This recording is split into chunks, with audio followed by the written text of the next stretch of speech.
दोस्तों, मार्केट खुलने के बाद किस दिशा में जा सकता है और कौन सी दिशा में बड़ा ट्रेंड मिल सकता है, वही आज के वीडियो में हम देखने वाले। चलो तो फिर वीडियो को स्टार्ट करते हैं। यहाँ पे निफ्टी बैंक का चार्ट लगाया हुआ है और दोस्तों ये जो चार्ट ट्रेडिंग की सीरीज है ना, ये आपको इंडेक्स में ही नहीं, आप इसे स्टॉक में भी इस्तेमाल कर सकते हैं। हम यहाँ पे प्राइस के नेचर के बारे में सीखते हैं, तो ये प्राइस का नेचर हमें स्टॉक में भी इंडेक्स में भी काम करता हुआ दिखाई देता है। आज हम देखने वाले हैं कि मार्केट कहाँ पे खुलता है, उस हिसाब से हम यहाँ पे ट्रेंड को आइडेंटिफाई कर सकते हैं। एग्जाम्पल के तौर पे आज मार्केट यहाँ पे गैप अप खुलता हुआ दिखाई दे रहा है। आप देख सकते हो यहाँ पे गैप अप खुलता हुआ हमें दिखाई दे रहा है। अभी मार्केट गैप अप खुला तो हम यहाँ से बाय कर सकते हैं क्या सेल कर सकते हैं, ये क्वेश्चन हमारे दिमाग में आते हैं। पर मैं आपको एक सबसे जरूरी बात आज यहाँ पे बताने वाला हूँ और इसे हम बैक टेस्ट भी करने वाले। इसके लिए हमें प्रीवियस मार्केट को देखना है। प्रीवियस मार्केट को क्यों देखना है, उसका भी एक लॉजिक बताता हूँ। कभी हमने पिछले दिन को कभी देखा तो यहाँ पे हमें पिछले दिन दिख रहा है कि पिछले दिन का ये एक लो है और यहाँ पे ये एक हाई है, ये हमें दिखाई दे रहा है। कभी हमने इसे एक्सटेंड किया दोस्तों, तो आप देख सकते हैं कि मार्केट वही रेंज में खुला है। अभी पिछले दिन जहां पे या ट्रैवलिंग की है उसी रेंज में कभी आज मार्केट खुलता है, तो जब तक ये लेवल ब्रेक नहीं होती तब तक हमें कोई भी बड़ा ट्रेड नहीं मिल सकता। क्यों नहीं मिल सकता? क्योंकि ये सब प्राइस पॉइंट पे यहाँ पे ट्रेडिंग हो चुकी है। यहाँ पे बायर और सेलर ने ऑलरेडी पोजीशन बनाई हुई है। यहाँ पे कोई भी फ्रेश लेवल नहीं है। एक साइकोलॉजी को समझ लीजिएगा, कभी एक शेयर की प्राइस 100 से लेके 110 तक है, तो कभी यही रेंज में कभी वो स्टॉक घूमता है, यानी 102, 103, 104, फिर से 102 आ गया, 107 चला गया।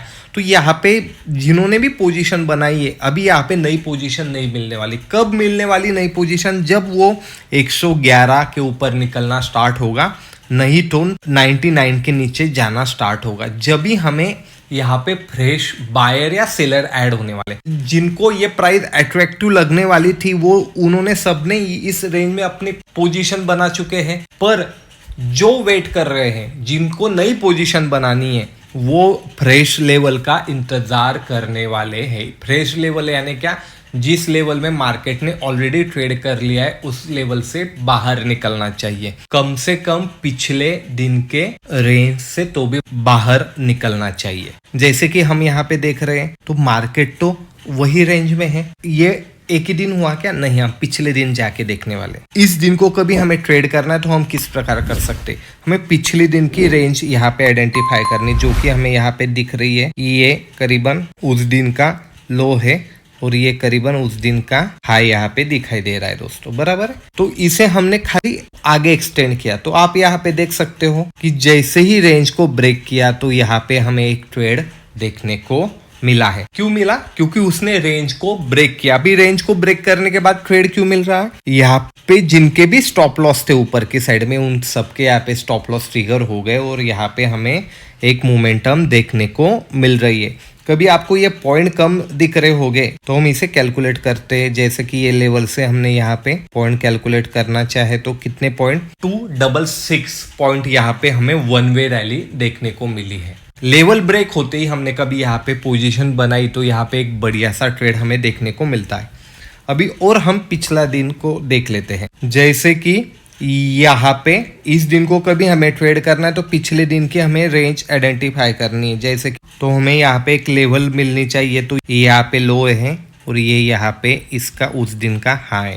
कभी इस दिन को हमने आगे की तरफ एक्सटेंड किया दोस्तों, तो आप देख सकते हो खाली फर्स्ट कैंडल को ही मार्केट नीचे आ गया, फिर से वही रेंज में चला गया, तो मार्केट फुल डे वहां पे साइडवेज होता हुआ हमें दिखाई दे रहा है। तो इसीलिए हमें पिछले दिन की लेवल को हमें यहाँ पे ड्रॉ करना सीखना आना चाहिए, खाली पूरी लेवल को। अभी ये 3 दिन साइडवेज मार्केट था, पर जब साइडवेज मार्केट नहीं रहा तो हम किस प्रकार ट्रेड कर सकते वो भी देख लेते हैं। जैसे कि दोस्तों यहाँ पे हमने देखा कि एक दिन वोलेटाइल मार्केट था, तो हमने उस रेंज को यहाँ पे आइडेंटिफाई कर लिया और कभी अभी इसको हमने आगे की तरफ एक्सटेंड कर लिया, तो यहाँ पे भी हमें दिखाई दे रहा है रेंज ब्रेक होने के बाद हमें ऊपर का साइड का ट्रेड मिला। पर जब भी पिछले दिन की रेंज बहुत बड़ी रहती है तो हमें कभी बॉटम पे प्राइस मिलती है, तो हमारा टारगेट अप ट्रेंड के लिए उस रेंज का हायर पॉइंट रह सकता है।